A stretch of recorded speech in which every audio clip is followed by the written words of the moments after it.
Olá, eu sou Viviane Cesarino e este é o Memórias do Poder Legislativo. Um parlamento como a Assembleia precisa representar todo o Estado. Até aquela região mais escondidinha do mapa tem que ter aqui uma pessoa que trabalhe para que as decisões priorizem as regiões mais distantes da capital. É uma balança e o equilíbrio só é conquistado quando o município também tem força. Foi em cima dessas defesas do municipalismo, da agricultura e, claro, do interior que o nosso entrevistado de hoje cumpriu 2 mandatos como deputado estadual. Entre os trabalhos, Luiz Furlan participou da elaboração da Constituição Paulista. Deputado, muito obrigada pela presença do senhor aqui no Memórias, é um prazer. Prazer é meu, Viviane, e saúdo a todos os ouvintes, os telespectadores. Bom, eu gosto de puxar a sardinha para o interior, porque também sou do interior, sempre brinco que sou de Ribeirão Preto, bem pertinho da cidade onde o senhor nasceu. É do lado, eu sou de Sertãozinho, né? É do lado mesmo. As cidades cresceram juntas. E como é que foi? O senhor só nasceu, depois veio para só nasceu no interior, depois veio para a capital, ou esses laços foram ficando mesmo mais fortes ao longo do tempo? Não, os laços perduraram. Eu, quando nasci, meu pai já era deputado estadual, né? Já era parlamentar. Então, a vida, a atividade dele, embora se desenvolvesse também no interior, a sede era a capital. Então, eu vivi bem mais na capital. Eu ia para o interior nas férias, você está falando da juventude, da infância, né? Estou falando de pequenininho então, ainda. De pequenininho eu ia para o interior nas férias, mas eu vivia mesmo na capital. Mas ele foi um grande municipalista. Se você falou em municipalista, ele foi um grande municipalista, então ele se voltou demais para o interior. Então tenho essa preocupação, ou pelo menos essa admiração pelo trabalho municipalista desde criança, acompanhando os passos deles, primeiramente. Isso veio de berço, então? Veio pelo menos de criação, não é verdade? A política esteve sempre presente na minha vida de uma forma ou de outra. Havia a época das eleições, e as eleições não eram minhas ainda, mas sempre tinha a expectativa da eleição, se vai ser eleito, se não vai ser eleito, a dificuldade que existia dentro desse sistema político. Sempre havia isso aí. Quer dizer que quando o senhor era pequenininho, ele era deputado estadual. Depois ele chegou até o Senado. Ele foi deputado estadual, depois foi muito tempo deputado federal. E em 1979 ele se elegeu senador. E ficou... Senador Amaral Furlan. Isso, senador Amaral Furlan. E aí também foi o último cargo público que ele ocupou. Ocupou até 8 anos, até 1987, né? No começo de 87 ele foi senador. Como é que era discutir política com um pai que chegou até o Senado? Eram conversas recorrentes de vocês? E esse despertar da política começou cedo por conta desse exemplo, deputado? Conta pra gente. A política sempre, as discussões políticas, as discussões sobre os rumos do Estado, propriamente dito, sempre estiveram presentes. Não digo que da infância, a infância a percepção era diferente, mas com o decorrer do tempo, certamente elas estiveram presentes na vida familiar e depois na própria formação lá de casa, né? E a minha vida política se iniciou com a Constituição, na transformação dos partidos, que aconteceu com a extinção do MDB e Arena. Foram criados novos partidos, dentre os quais o PMDB, o PDS, além os outros que na ocasião foram o PDT, o PTB e acho que o PT, né? Então, esses partidos, quando foram criados, eles necessitaram de uma atividade. E eu principiei formando, no caso, o PDS, no próprio bairro, onde eu era afiliado, onde eu votava. E depois disso, foi uma coisa mais ou menos natural, eu resolvi disputar a eleição de deputado estadual. E não graças a mim, eu não... Consultou o pai antes? necessariamente eu tinha que consultar. E ele, o que achou? Ele era... A constituição dos partidos terminou no final de 1979. Em 1980, eu perguntei se ele me ajudaria, não é? Porque os votos não eram meus, eram dele. E ele disse que sim, mas disse o seguinte: olha, se você começar a andar pelo interior e se viabilizar, porque teve gente mais importante até do que você, com um pedigree mais alto, no caso da família Barros, né, que não se dedicou e acabou não se elegendo. Então, se você não se dedicar, nem adianta que eu não vou te ajudar. Então, você trata de correr o interior e ver se você se viabiliza. A eleição seria 2 anos depois. Quer dizer, ele quis dizer mais ou menos assim, olha, tem sobrenome, tem herança, mas rala. Rala mesmo. Corre ali o interior e eu realmente andei 2 anos percorrendo o interior.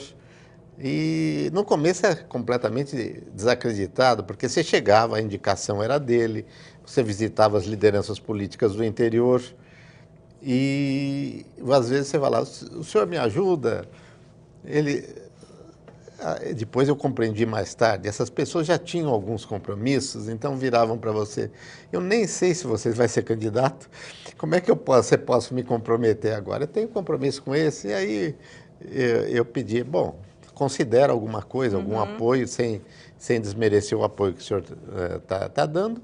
E foi assim, de pouco em pouco, mas fundamentalmente com o apoio do meu pai, que eu acabei eleito. No caso, na primeira eleição, fui o 3º mais votado dentro do partido. Isso em 1982? Isso, em 82. O voto era vinculado naquela época, né?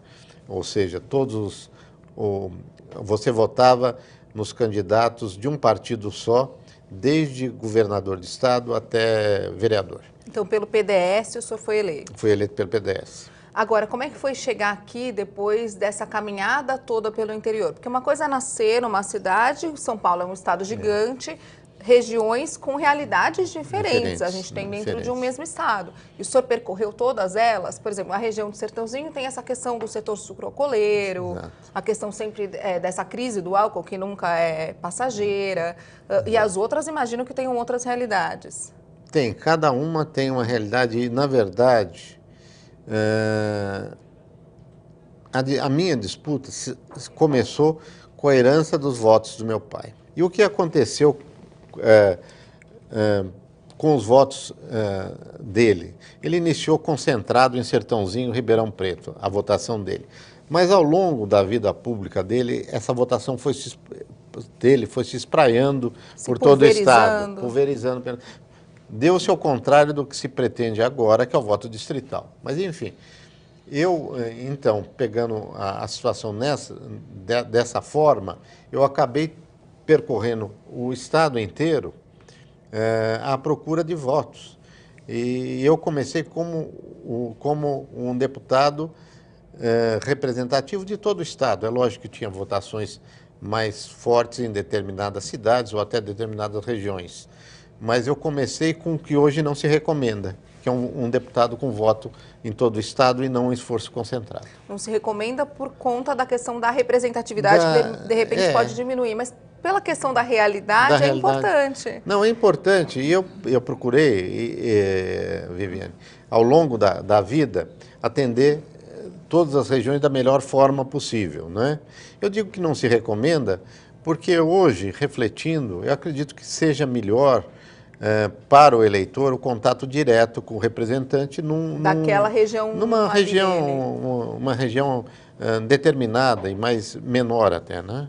Mas essa questão do olhar, eu insisto, foi importante para o senhor reunir essa bagagem de problemas diferentes, o que era mais urgente para cada lugar? Qual foi o estado de São Paulo que o senhor encontrou nessa andança? Eu encontrei, acho que como hoje, mas regiões ricas, e Sertãozinho era um exemplo, apesar dos problemas da monocultura, e regiões extremamente pobres, porque eu tive votação boa no Vale do Ribeira, quer dizer, uma das regiões pobres do estado, tive outra votação boa ao longo do que é denominado ramal da fome, que é para Itapetininga para baixo, né?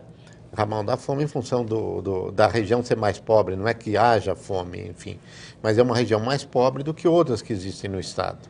Então, eu realmente conheci o estado de São Paulo na inteireza dele, né? Então, eu pude ver que as realidades são diferentes, as necessidades são completamente diferentes.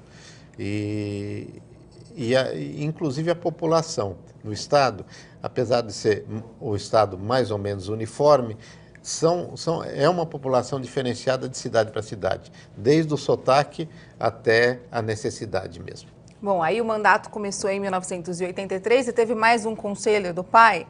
O primeiro o senhor já tinha seguido. Eu tinha seguido, né?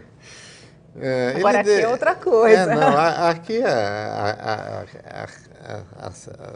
eu cheguei numa assembleia que tinha deixado de ser governista para ser uma cidade, sem dúvida, para ser uma assembleia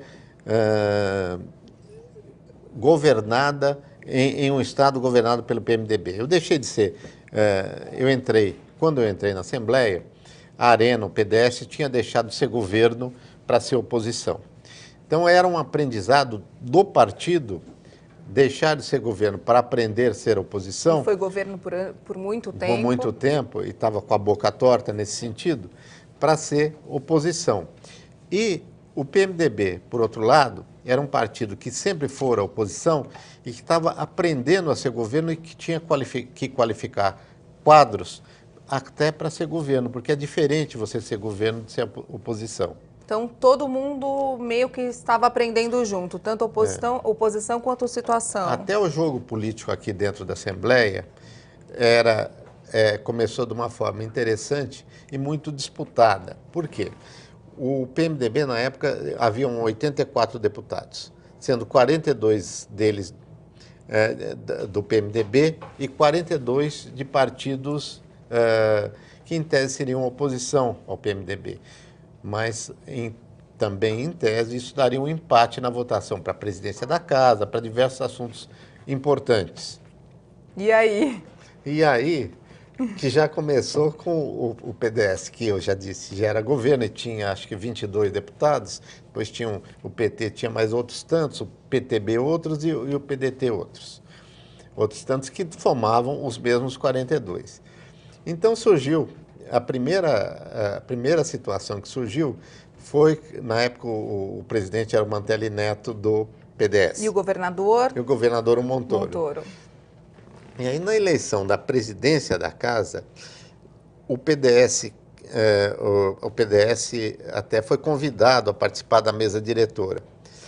Mas ele não quis. Por quê? Porque o Mantelli e outros deputados, é lógico, queriam continuar com a presidência da Assembleia, naturalmente com o intuito de dificultar o governador.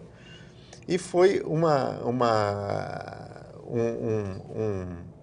articulação interessante, porque em certo momento chegou-se a acreditar que todo mundo conseguiria chegar pelo menos ao empate dos votos e talvez conseguindo um ou outro do PMDB, talvez até ganhar a eleição, mas isso é um sonho de noite de verão, porque nenhum governador vai deixar acontecer isso aí, né? Pode até se imaginar, mas acontecer não acontece. O resultado foi que, na época, o chefe da Casa Civil do governador era o Castelinho, o Castelo Branco. E o Castelo Branco, que tinha amizade até dentro do PDS, aguentou... Já veio aqui no nosso programa. Ele aguentou até o último momento. A pressão. A pressão, inclusive, para que o PDS, que era a segunda bancada, fizesse parte da mesa diretora. Não conseguiu. E, no final das contas, foi uma mesa sem o PDS, que era proporcionalmente a segunda bancada, sem o PDS. E ele ficou... Por causa dessa situação, ele ficou sempre fora da mesa durante a legislatura. Você vê que foi um erro de cálculo, né? Mas o senhor acha que hoje aconteceria algo parecido? Por exemplo, se chamar a oposição para, pelo menos, tentar fazer parte de uma mesa diretora das decisões mais importantes? quando a coisa está muito equilibrada, assim, equilibrada no seguinte sentido, um partido tem metade já constituída, é muito difícil, não é? Você pode até fazer uma mesa de oposição. Você veja que o Severino, lá de Brasília, quando foi presidente, ele foi presidente... Severino Cavalcante. Contra a vontade do governo, mas ele foi presidente foi, em tese, um candidato de oposição, ainda que dentro de um partido majoritário, ele foi um candidato de oposição. Deputado, eu vou chamar então um rápido intervalo. No próximo bloco, o senhor falou em jogo político e eu quero saber como é que foi chegar dentro desse jogo político para defender o interior. O senhor conta pra gente no próximo bloco. O Memórias volta daqui a pouco, até já. Em outubro, São Paulo terá sua nova Constituição. Ela promete muitos avanços na área da saúde. Confira. A Constituinte trouxe avanços na área da saúde, principalmente por delegar ao poder público uma parcela maior de atuação, sem, contudo, prejudicar o setor privado, que necessitará atuar complementarmente ao poder público e nem poderia ser diferente. Nós não podemos tolher a iniciativa privada também neste campo. Trouxe também maior participação da população na fiscalização do problema da saúde, e tudo isso é um grande avanço da Constituinte Paulista.